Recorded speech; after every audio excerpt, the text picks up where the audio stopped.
ಮುಖಪ್ಪ this is our golden house 90 OT ಕುಡಿದ ಮನೆಗೆ ಬಂದೀನಿ ಆದ್ರೂ ನಾನು ಫುಲ್ ಟೈಟ್ ಆಗೀನಿ 90 ಓಟಿ ಕುಡಿದ ಮನೆಗೆ ಬಂದೀನಿ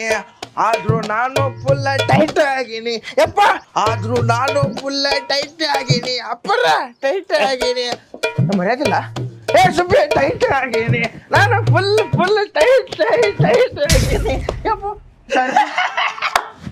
ನಗತಿ ಅಲ್ಲೇ ನೀನ್ ಹೊಟ್ಟೆಗೆ ನನ್ನ ತಿಂತೀಯೋ ಇಲ್ಲ ಹಂದಿ ಶಗ್ನಿ ತಿಂತೀಯೋ ಇವತ್ ನಿಮ್ ತಂಗಿ ನೋಡಕ್ ಗಂಡಿನ ಕಡೆಯವ್ರು ಬರ್ತಾರ ಅನ್ನೋದು ಗೊತ್ತಿದ್ದು ಕುಡ್ಕೊಂಡ್ ಬಂದಿಯಲ್ಲ ನಿನಗೇನ ಸ್ವಲ್ಪ ಮನೆ ಕಡೆ ಅರುವಣ್ಣದೈತೇನ ಕಬರಿಗೇಡಿ ಸುಬ್ಬಿ ನೀ ಏನ್ ನಂಗೆ ಇಲ್ಲಿ ಮಟ್ಟ ಬೈದಿಲ್ಲ ನಂಗೆ ಏನು ಅನ್ಸಲಿಲ್ಲ ಆದ್ರೆ ಹಂದಿ ಸಗಣಿ ತಿಂತಿ ಅಂತ ಅಂದಿಲ್ಲ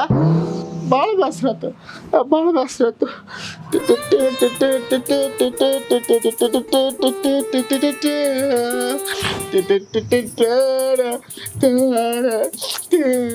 ಇದೇನು ಅಲ್ಲೇ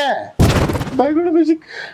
ಮಾರಿ ತೊಯ್ಯಂಗ್ ಉಗುಳಿದ್ರು ಏನು ಅನ್ಸಂಗಿಲ್ಲ ಆದ್ರ ಹಂದಿ ಸಗಣಿ ತಿಂತೀಯ ಅಂದ್ಕೊಂಡ ಬ್ಯಾಸರ ಆತ ಅಲ್ಲೇ ನಿಂಗ ಹೌದಲ್ಲೇ ನಾಗ ನಾವು ಮನುಷ್ಯರ ಸಗಣಿ ತಿಂದು ಹಂದಿ ಸಗಣಿ ಹಾಕುತ್ತ ಅದನ್ನು ತಿಂತಿ ಅಂತ ಅಂದಳಲ್ಲೇ ಲೇ ಹಂದಿ ಸಗಣಿ ತಿನ್ನು ಅಷ್ಟ ಅಲ್ಲ ನೀ ಹಂದಿ ಕೂಡ ಎಷ್ಟು ಸಲ ಬಿದ್ದು ಒದ್ದಾಡಿಲಿ ಮುಚ್ಚೋ ಬಾಯಿ ಮತ್ತೆ ಜನ ತಪ್ಪು ತಿಳ್ಕೊತಾರ ಚರಂಡ್ಯಾಗ ಬಿದ್ದು ಒದ್ದಾಡಿನ ಅಂತ ಹೇಳು ಆದ್ರೆ ಹಂದಿ ಕೂಡ ಬಿದ್ದು ಒದ್ದಾಡಿನಂತ ಮಾತ್ರ ಹೇಳ್ಬೇಡ